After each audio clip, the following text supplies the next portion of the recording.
Hello everyone, my name is Appleguy, and welcome back to the episode of Let's Play Pokemon Emerald. In the previous video, well, we beat the game, became the champion of the Hoenn region, and had a nice heart-to-heart emotional conversation. In today's video, it's time to set off into the post-game. Wow, adventure rules! In case you guys didn't know about those, we've got our Nintendo GameCube and Game Boy Advance connected. We've got our television. Today visiting an area on Route 120. We're trying to spot some up-and-coming talent in the field. Today we turned our lens on the trainer Apple. There's something about this trainer that piqued our interest. We battled Apple before. We can attest that the trainer is most definitely improved from before. I knew we were onto something special when we spotted this trainer. The best way to determine how strong a trainer is, well, the fastest way is to battle, until we began our investigation. That's how we ended up in a battle with Apple. In a dominating performance, we were flattened, rolled up, and tossed aside. Apple is ruthlessly strong. Here's our impressions after having battled our featured trainer. I lost confidence in myself as a result of our encounter. We were beaten before we could launch a single attack. Oh, Snivel. In spite of that, Apple's battles are worth seeing. I recommend confident trainers to challenge Apple. After our battle, we asked Apple for a succinct summary. The trainer replied, "Word." Apple's Pokemon Gardevoir and Trapinch, and the word word. That's deep. Alright, anyway, this is an interview from forever ago. We just never checked the television. Right, so when you start up the game after beating it, you'll be in your house, and Mom and Dad will be chilling on the first floor. Hey, it's Apple. It's been a while since I saw you, but you look stronger somehow. That's the impression I get. But your old man hasn't given up yet. Oh yes, I have something for you. This came from someone named Mr. Briny. This is the SS ticket. It allows us to take the ferry to a new place. A ticket for a ferry? If I recall, there are ferry ports in Slateport and Lilycove. Thank you. I better get back to Petalburg Gym. Mom, thanks for looking after the house while I'm away. She's your wife. That dad of yours, he comes home for the first time in a while, but all he talks about is Pokemon. He should relax and stay a little longer. The television. Is that a breaking news story? It is a breaking news story, ladies and gentlemen. We bring to you this emergency news flash. I switched accents in the middle of that. In various Hoenn locales, there have been reports of a biscuit-colored Pokemon in flight. The identity of this Pokemon is currently unknown. We now return you to the regular movie program. Apple, did you catch that? What color did the announcer say that Pokemon was? We get the choice between red or blue, which the game doesn't tell you, corresponds to Latios and Latios. I will be saying blue. Well, isn't that something? They're still unknown Pokemon. Yeah, you blocked me in here, Mom. Anyway, we will catch up on that later in the video. As we leave, surprise! The welcome wagon does not stop. Well, Apple, that was good work out there. I knew there was something special about you when I first saw you, but I never expected this. Oh yes, you still have the Pokedex I gave you? I have something to show you. Let's go to my lab. We got teleported. Now, Apple and May, I've had the two of you help me study Pokemon. Thanks to your help, new facts are coming to light. It appears that the Hoenn region, there are also Pokemon from other regions. It goes to show how rich and varied the natural environments of Hoenn happen to be. That's why I think it's necessary for me to upgrade your Pokedex to the National mode. Here, let me see your Pokedex units. This is a very standard upgrade in most all Pokemon, actually I would say all Pokemon games, beyond I guess Gen 1 that didn't have more Pokemon to pull from. But this is the National Dex, which has Pokemon from all previous regions. It's so cool that even my Pokedex is getting updated. It's because you went out and caught so many Pokemon, Apple. Yeah, probably should have caught more. We'll explain that in a second. Okay, all done. Apple's Pokedex was upgraded to the National mode. But listen, you have become the champion, but your Pokemon journey isn't over. There's no end to the road that is Pokemon. Somewhere, there's a grassy patch that's waiting for you. True! Let's take a quick peek at the Pokedex. As you can see, this is 159 in the Hoenn mode and 159 in the National mode. Let me see. If I were to switch to the National Dex, how would one go about doing the National Dex? Let's see. Do I just scroll all the way? I mean, there are... Yeah, I guess so. I guess I'm in National mode. Great. So I can go all the way to 384. But listen. Oh, wait. He already said this. Let me leave and re-enter because he'll have something new to say, I believe. If not, then I will just explain what I'm getting at. May took a couple steps away. Apple, are you curious about how your Pokedex is coming along? So you've seen 159 Pokemon and caught 27. Some Pokemon only appear in certain areas. You must be persistent. Oh, on a nationwide basis, you've seen 159 Pokemon and caught 27 Pokemon. Okay, so if you catch all 200 Pokemon in the Hoenn region, in the Hoenn Dex, Well, that will entitle you to a Johto starter. Either a... I just get hung up on? Oh, it's Scott. Hold on. You'll get a Johto starter. Cyndaquil, Totodile, Chikorita. One of those three. Hi, Apple. It's me, Scott. I'm aboard the SS Tidal now. It feels great to be on the sea. By the way, there's this place that I'd like you to visit, to invite you for a visit. If you're interested, board a ferry to either Slateport or Lily Cove. I'll fill you in on the details when we meet. I'll be waiting. Mysterious. Alright, yeah, so that is sort of the incentive of catching every Pokemon in the Hoenn Dex, is you will be able to go to the lovely...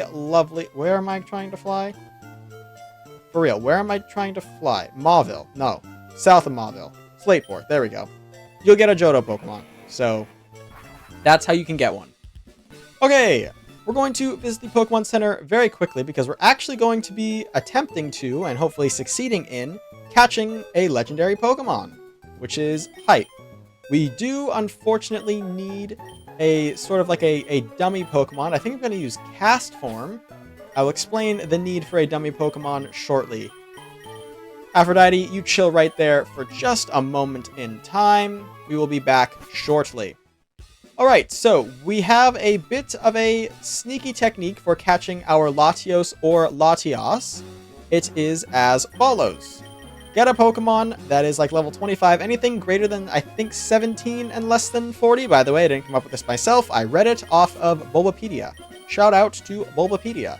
And then you'll want to chill in the grass, and if nothing pops out, then you'll pop into Cycling Road, exit into Cycling Road, and continuously search in here. That is apparently a technique to capture this Pokemon, to get this Pokemon to appear. If you're wondering why I'm doing this, it is because we are dealing with our first instance in this game of the dreaded roaming legendary. My least favorite thing in all of Pokemon, the roaming legendary. A roaming legendary is a legendary that does not have a fixed location, right? We went to the different ruins to catch the Regitrio. We went to the top of the Sky Pillar to capture Rayquaza. These are fixed legendaries. Roaming legendaries have the audacity to appear literally anywhere. It is about as lame as you can get, and I hate it. And on top of that, they run away after a single turn in battle unless you lock them with something like Arena Trap or Mean Look. Lame as heck. In some games, there are multiple roaming legendaries, which is just disgusting. For example, I think there are at least 2 in Heart Gold Soul Silver, like, that are in the main game. There's, I think, 2 or 3 that I can recall in Platinum. They're the worst. I usually, honestly, don't catch them.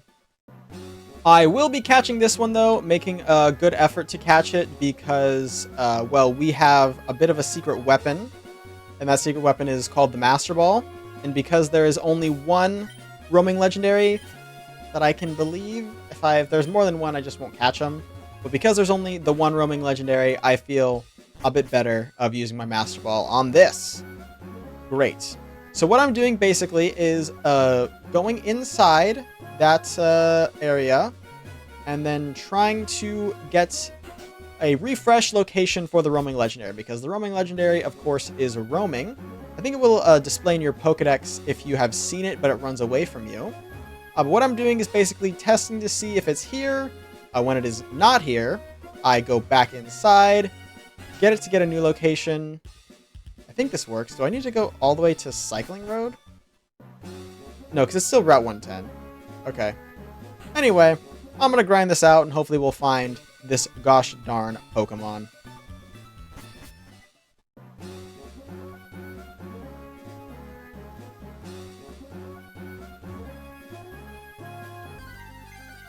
Yo?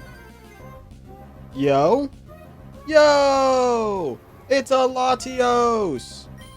Gotta make sure I'm still recording. It took me 16 minutes is how long my recording's been going on for. Okay, so you want to have a Pokemon at the front of your party between levels 13 and 40.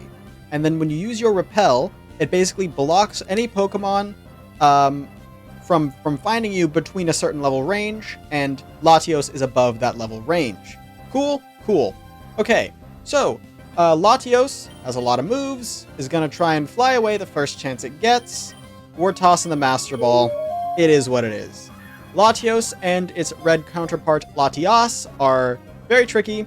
If you have to catch it and not use the Master Ball, a Shadow Tag Wobbuffet is what Bulbapedia recommends. I recommend catching it with the Master Ball, or truthfully not catching it at all.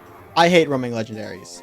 Latios, the Eon Pokemon, even in hiding, can detect the locations of others and sense their emotions since it has telepathy. Its intelligence allows it to understand human languages. Give a nickname to Latios, no thank you, and it is now in the box. Perfect. Okay, that was a very easy legendary to catch. We still have a few legendaries left in the game, but they will be traditional battles, and I'm not too concerned about those. But let's go ahead and get Aphrodite out of the Pokebox, where she belongs in the party, after all being a Pokemon registered in the Hall of Fame of Hoenn. Thank you, Castform, for being a temporary party member. We'll put Latios right here, and that will be fine, I think. Check the quick summary.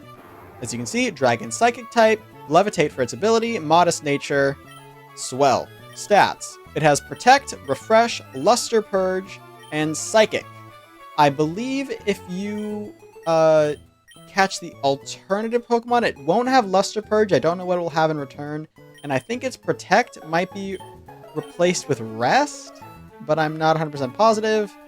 I just caught this one because it's blue, and I like blue more than I would like. It's called red. It's not red. It's like a shade of pink. Let's be honest with ourselves.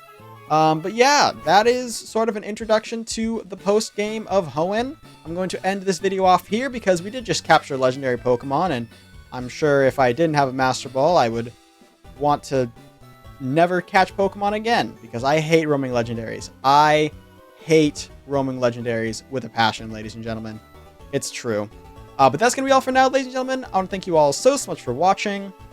If you have enjoyed, please hit like and subscribe, and tell your friends about my channel if you think they would enjoy it. It means a lot to me, and you guys put my videos around. And I will catch you guys all back here next time for my next video. Until then, as always, take care.